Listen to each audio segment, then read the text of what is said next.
registering? Oh, yep, it's on. Good. Okay.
Okay, we're very near ready to begin. Just a couple of minutes here, so I invite you to find your seat. Go ahead and exit if that's your plan. We appreciate you being here very, very much. Opportunity for us to share together a special day, a special Bible class that we'll be together with. Jan and I first had the opportunity to meet Ari. At that time, her name was Ari Kale. When we were at Tulsa, a medical doctor who desired to go to Peru to practice medicine. She found a location at a hospital in the Andes in a town called Cotahuasi. And that was about 2012, 2013 that we first met Ari. And while she was there, she met David. While she was in Peru in Cotahuasi. And I like Cotahuasi. I've never been there, but I first heard about Cotahuasi in Baxter. There was a young man who came to Baxter while I was working there. His name was Hermenegildo Mediano. He was from Cotahuasi. And so I feel a little connection to Cotahuasi. Jan and I were due to go to be with David and Ari. All of this is in the front of the bulletin, but she is a medical doctor and trying to keep her U.S. certifications current. And guess what happens on the weekend when you're wanting to have an opportunity to serve and to keep your medical skills in the U.S. active?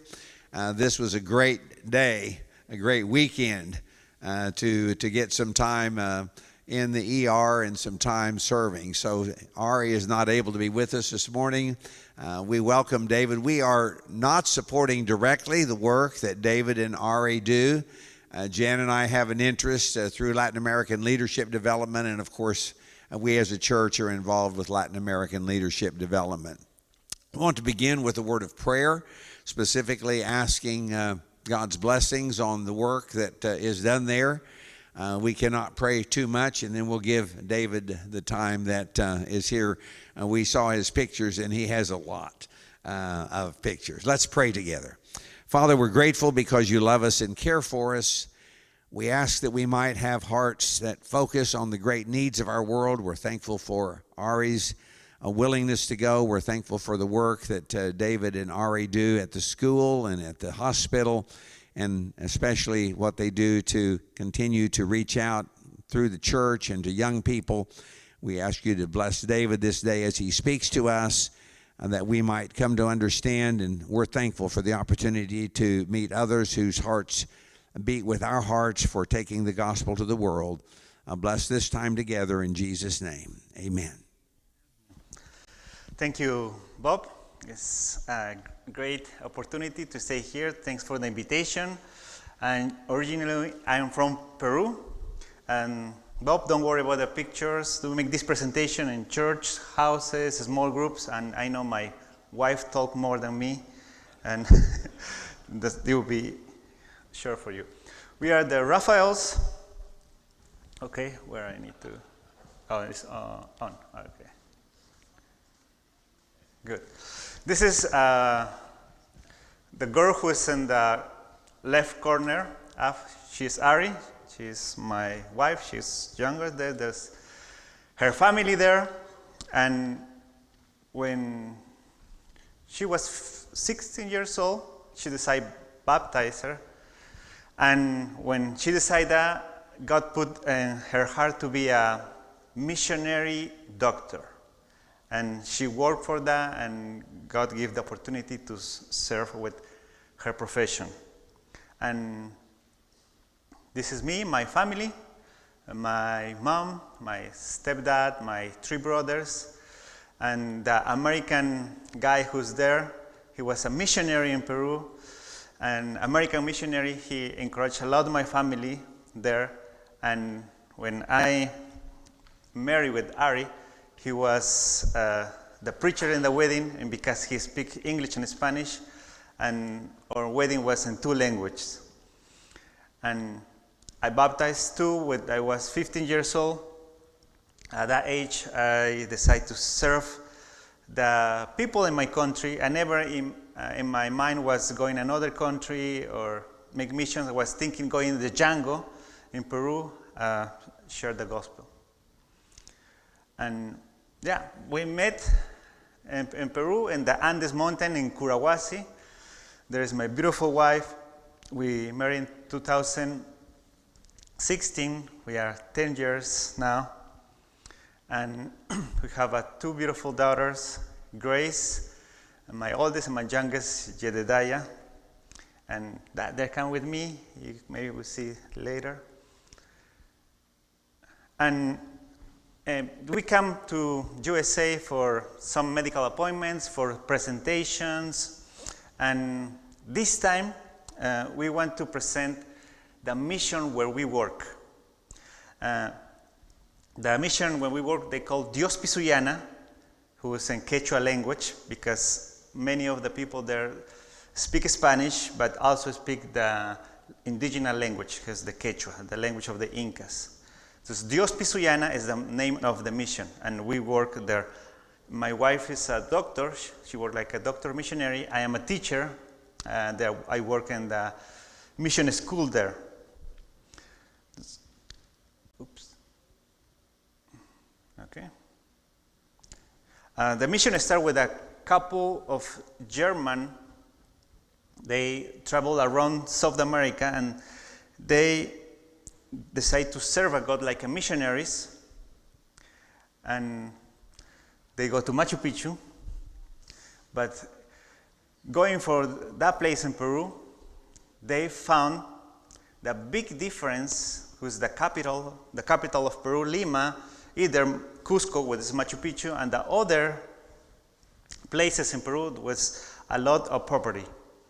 It's the people there, the Quechua people, and they saw the medicine was no good. There are no hospitals near to the village. They need to go in cars. Either way, the hospital is around where they live. They attend with bad quality, and God put in their heart, open the mission for these people. And they saw a lot of problems. This is the typical house. The people live there. This how you call adobe house, building with adobe, and there's the kitchen.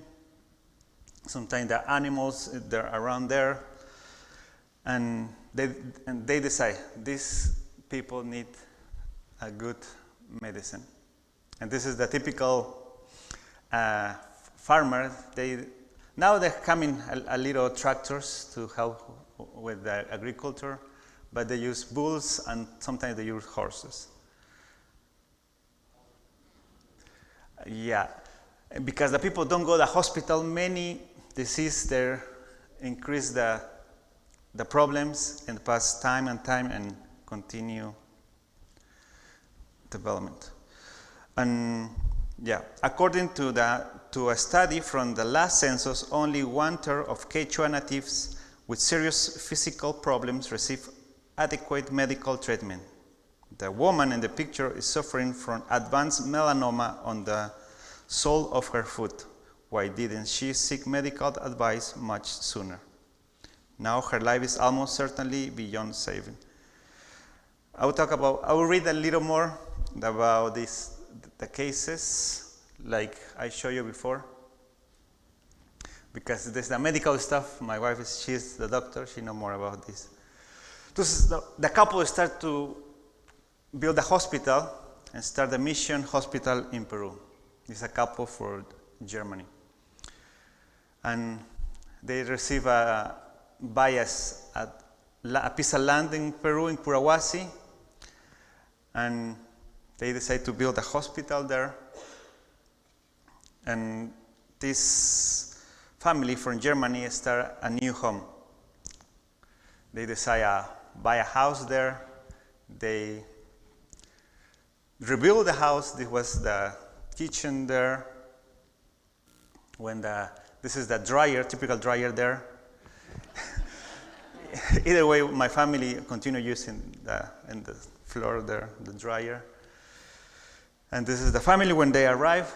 They sleep in the floor. They not too much mattress to buy.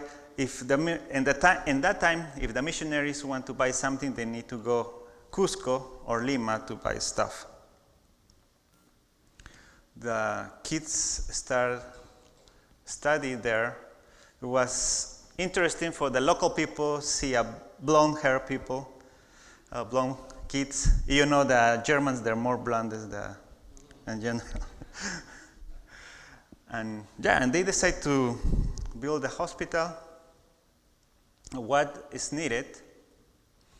They needed $4 million building, $6 billion equipment, 1,000 supporters, 35 volunteers, and he's there in the right side is Dr. Klaus. He is the German missionary star there. She start making presentation around the world in Europe, USA, either in Peru, and for donations. And he I think God helped to him. He find this for donations. Okay, this machine was donated to, and it's a big donation for the hospital is there. And this is another couple, German couple, who he was the engineer who built the hospital there. One of the things Dr. Klaus and Dr. Martina, who's the directors of the mission, they say we need the voluntaries to do this. I don't know too much the politicians here in the USA, but there are a lot of corruptions where I come from Peru, and he decided to start building. He was 35 years of experience, and you see, the people there was farmers, agricultors, but when the hospital started there, they need workers, and yeah, a lot of people want to work for the hospital, and they start to make flat because we live in the mountain. There's uphill everywhere, and here's the woman who's between the two principals is Pilar Nores. She is the first lady in that time, the wife of the president, Alan Garcia. He became the madrina of the hospital. Madrina is like a godmother. Yeah, this is the word. Because she helps us all the bureaucracy papers in the country, because they have machines, donation for Europe, and they say, oh, a good mother, Pilar Nores, is our good mother. And, oh, yeah, okay, they can pass. And they work like that. They start to build the hospital. They make the amphitheater. And when they start building the hospital, subsequently, a company sponsored 600 sachets of cement worth in $5,000. When the director asked who had sent the cement, he was told the company owner of mines, Señor Guido del Castillo. Señor Guido del Castillo is sitting in the table. And Dr. Klaus met him, and he made the presentation about the hospital, about the mission. And Señor Guido del Castillo asked, what do you need from us? And he says, I want steel. And he says, oh, sorry. And he said, no. Next days, 3 semi-trailer trucks with 54 tons of steel worth and 70,000 arrived in that time. And he told the story about his son, 20 years old, just died in a sport accident. I think God moved his heart to do a big donation to the hospital. And now the hospital was built.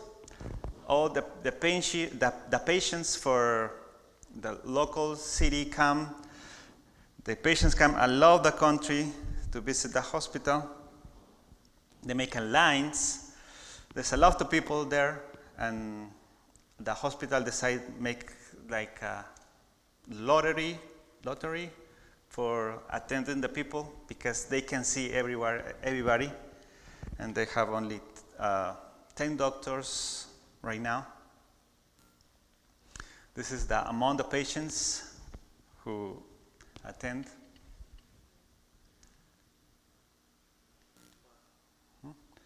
And in Peru, they like the celebration numbers.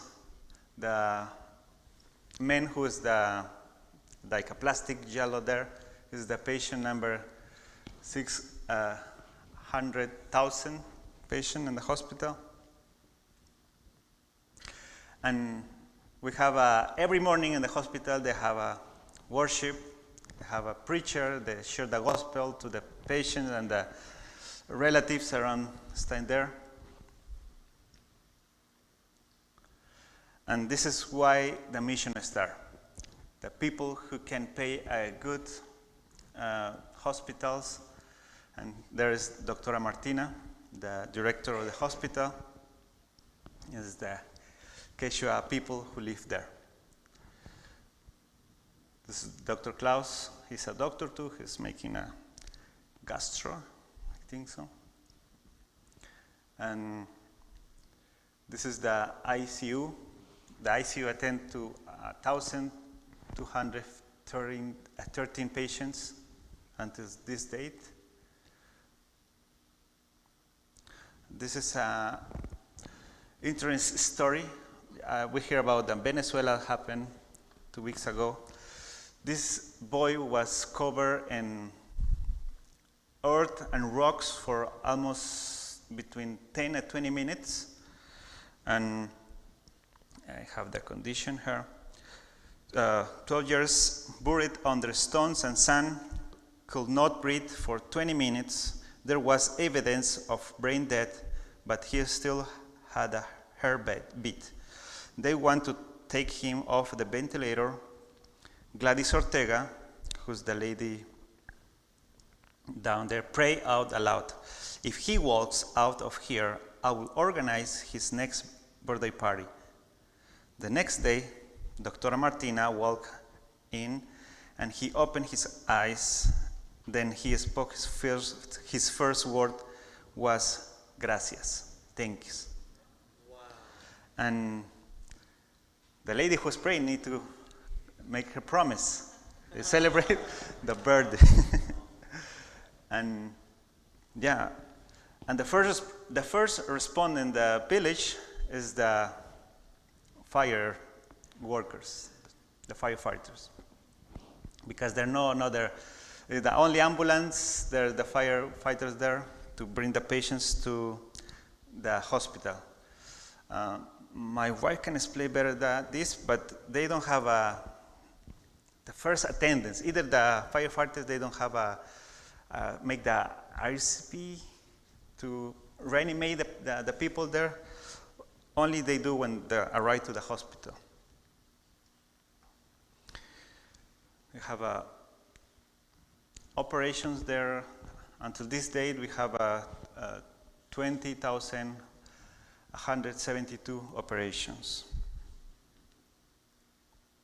There's my wife. She attended the doctors there. Warning, if you are sensitive to blood, close your eyes for 3 seconds. Okay. Yeah, it was an accident. Maybe he was a carpenter. He cut all his skin, cut through arm, only led together by skin.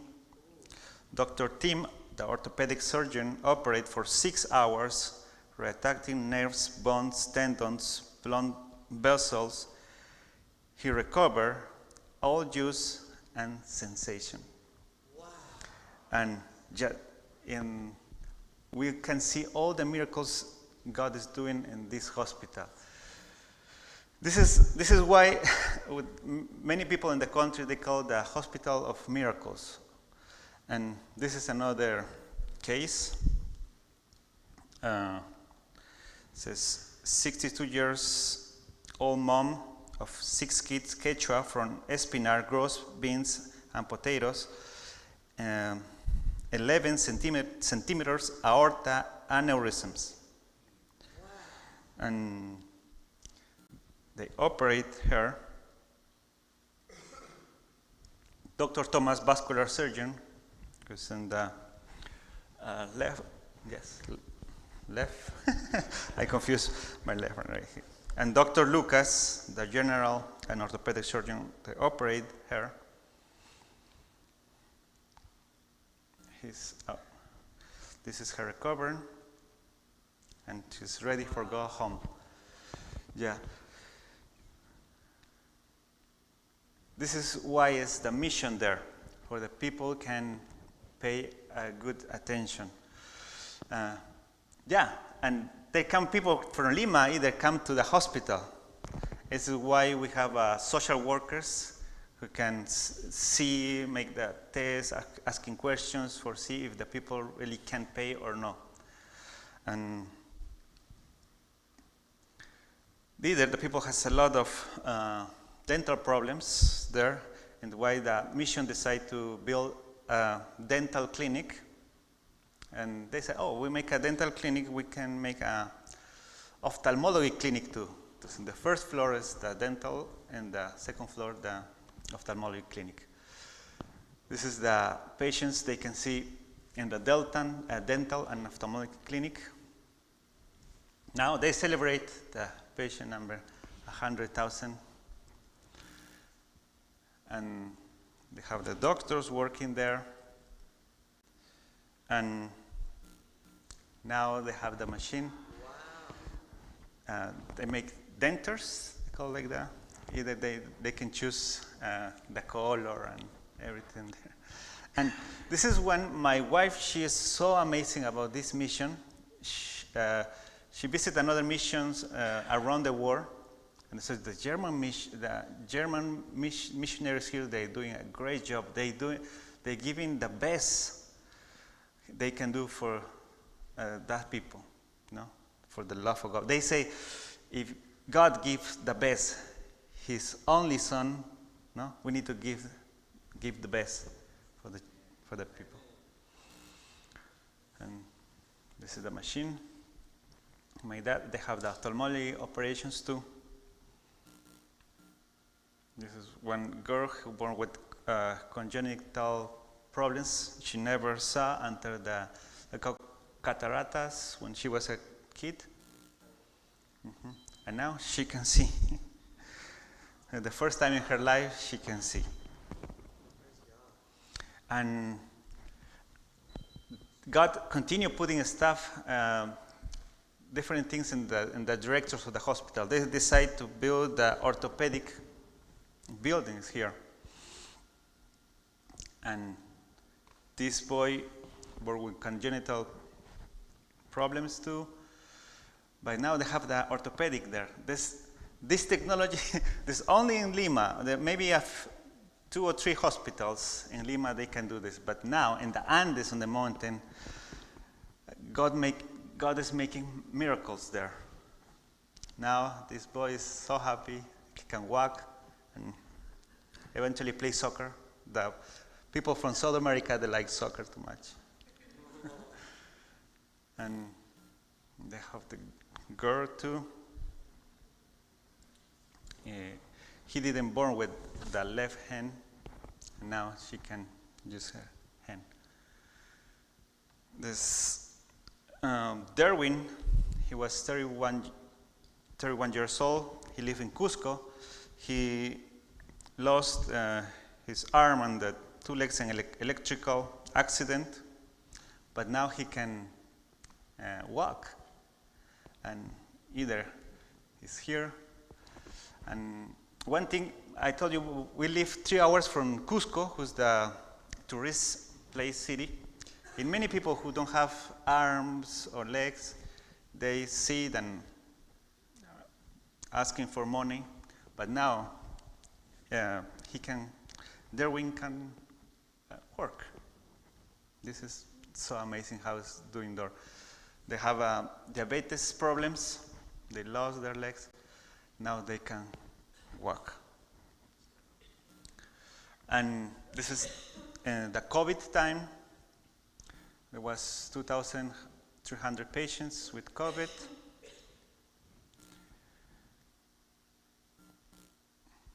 It was only I think in the big cities there was the oxygen. Peru was one of the worst countries. A lot of people died there. But thanks to God, the hospital, Dios Pisuyana, what's meanest in Quechua language, in God we trust, was there and saved the people in that place. Okay, this is a doctor stuff too. This is a COVID, pneumonia, both sides, sepsis, cardiac arrest, pulmonary embolus. And yeah, he survived. And this is one statistic here. 124 severe cases, 30 deaths, 94 survives, and God make miracles in that place. This is a 4 years old Milan with bacterial meningitis, pneumococcal, 3 times sent home from Abancay Seguro with because Abancay is 2 hours and a half from Relief. They have a hospital too there. They say, oh no, he's okay, back home. But he was very sick. And here's a man his name was Andres Palau.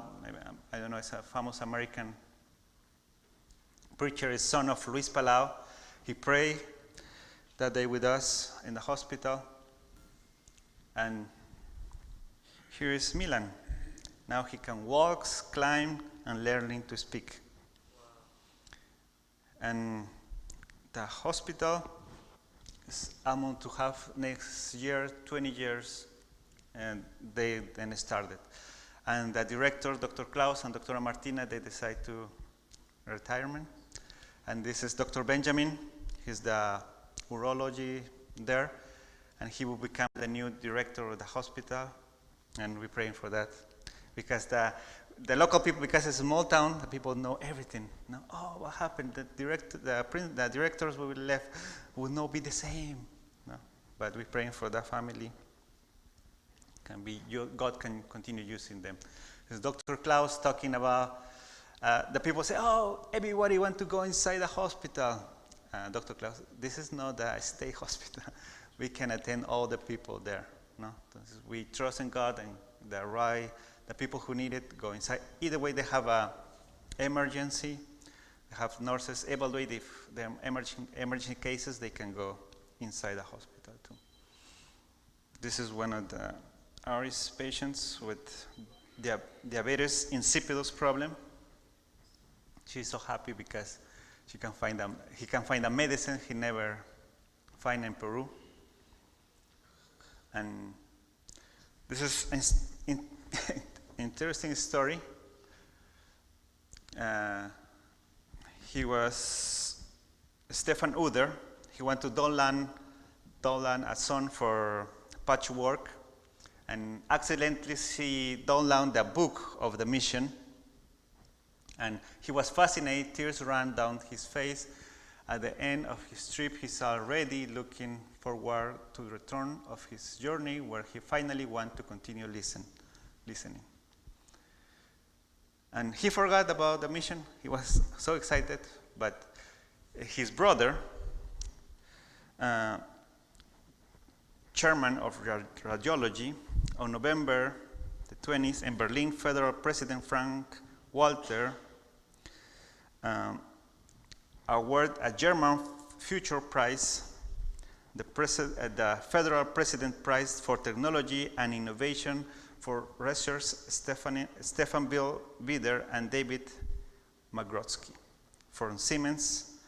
So they won a prize, and his brother say, oh, let's donate this prize to the hospital. And his brother said, okay, let's donate all the prize. And he built it's a MRI machine. Normally, the MRI machines use 1,500 helium.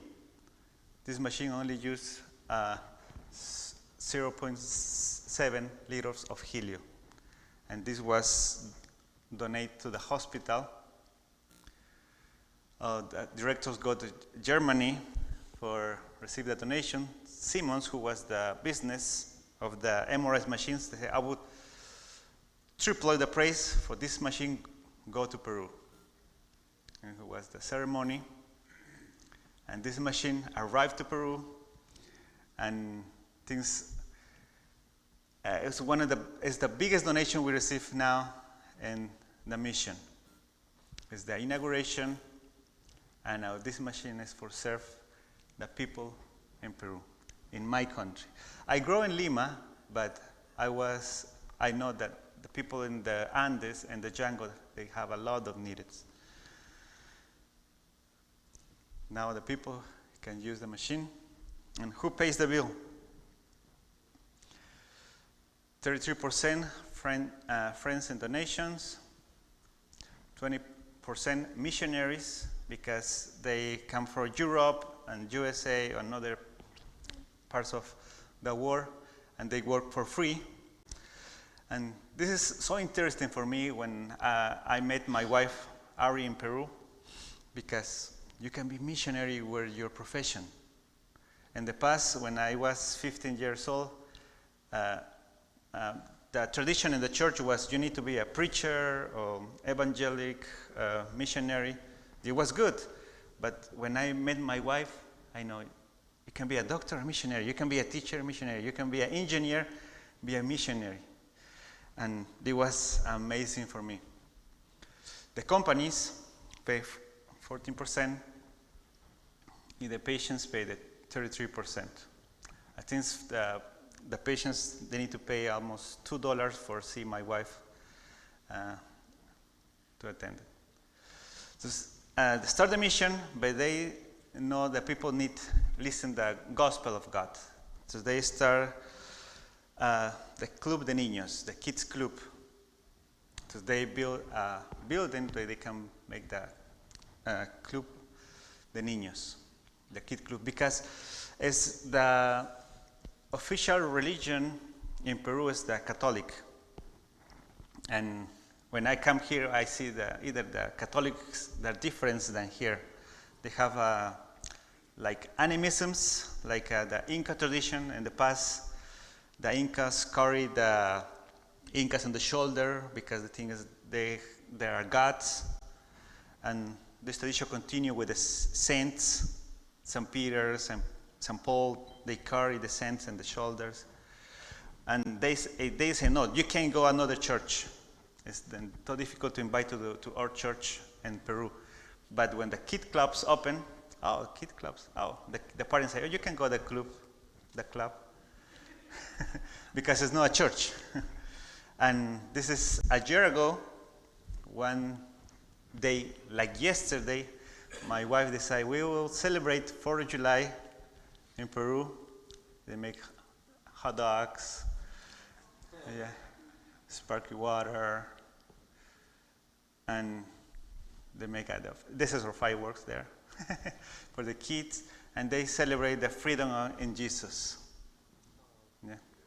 This is my youngest daughter, Jedediah. And once a year they make an event for the Club de Niños. They start in that building I show you, but they continue expand to another village around the town. And once a year they make a big event. And the last year was David, the shepherd, the event. And we bring a real shepherd there. And the people are so happy. And there's living there, okay, this is the sound. Okay, I'm in the half of the pictures now. And they decide, they say, oh, they have a poor quality of medicine, but they have poor quality education too. And the mission decided to build a hospital, a school. And this is the school, and the inauguration on the school. This is one of the classrooms there. It's a beautiful school too. I think it's only compare the big cities in Peru. This is cool. They have music classes, all the pianos I done donation. This is chemistry stuff. Celebration there. And yeah, Peruvians like to dance. They make a lot of events there. This is a graduation for high school. The first time I met Ari was in 2015. These kids were my students in 4th, 5th, 6th grade. And 3.5 years they finished high school.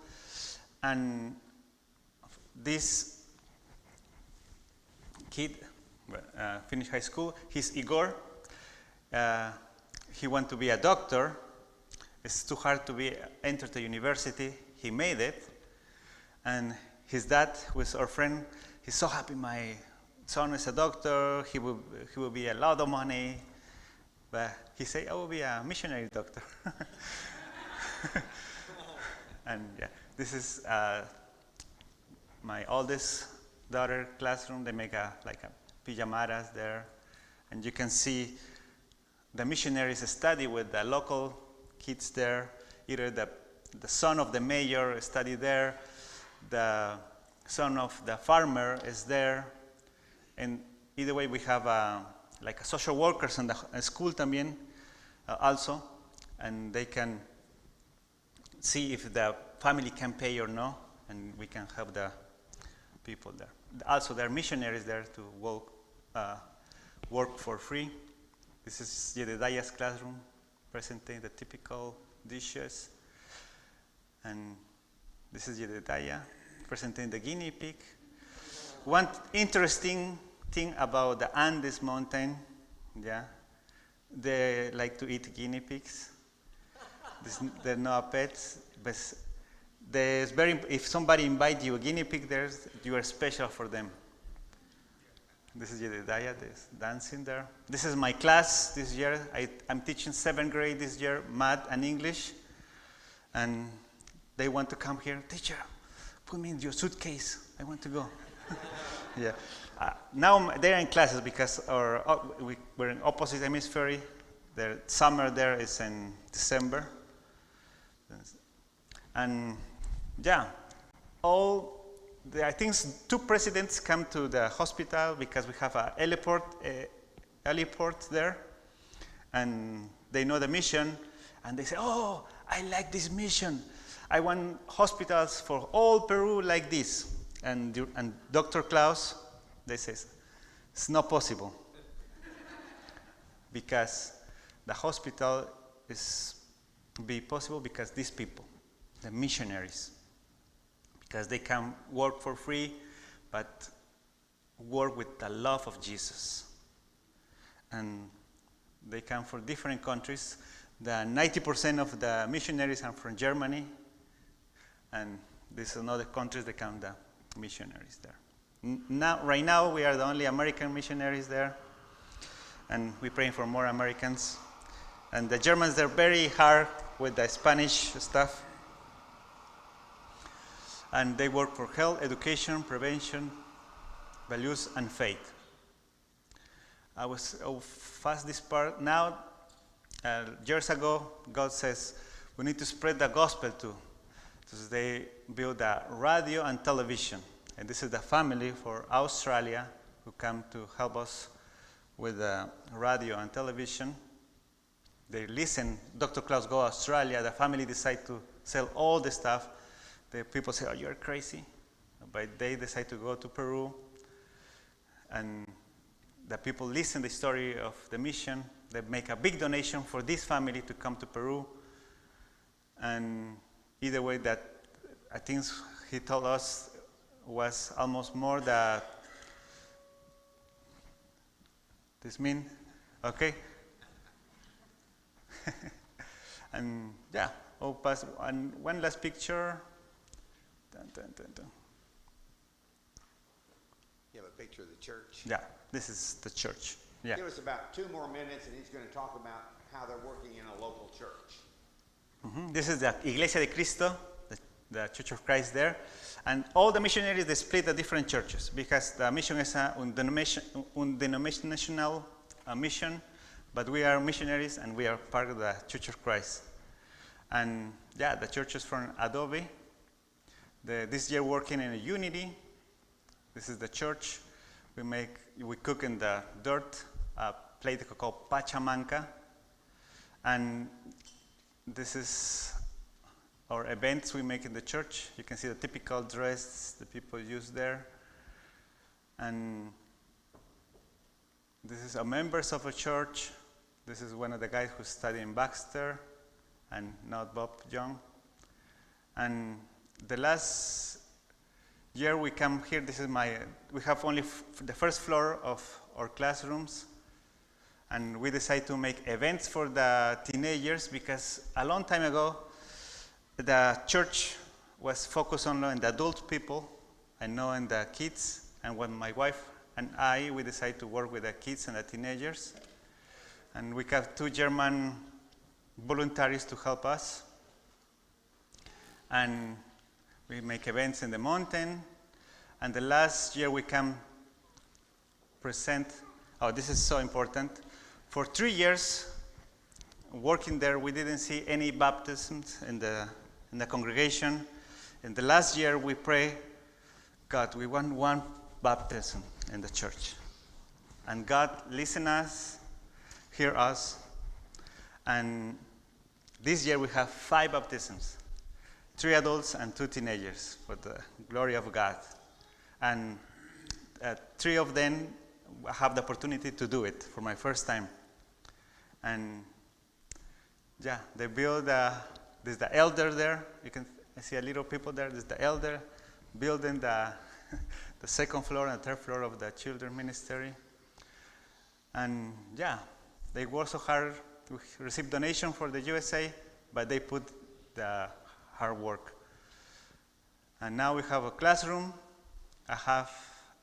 My classroom is on the third floor that have the best view on the classrooms. And all this is possible because God died for us. He risen from the dead. And now God has come visible. Thanks.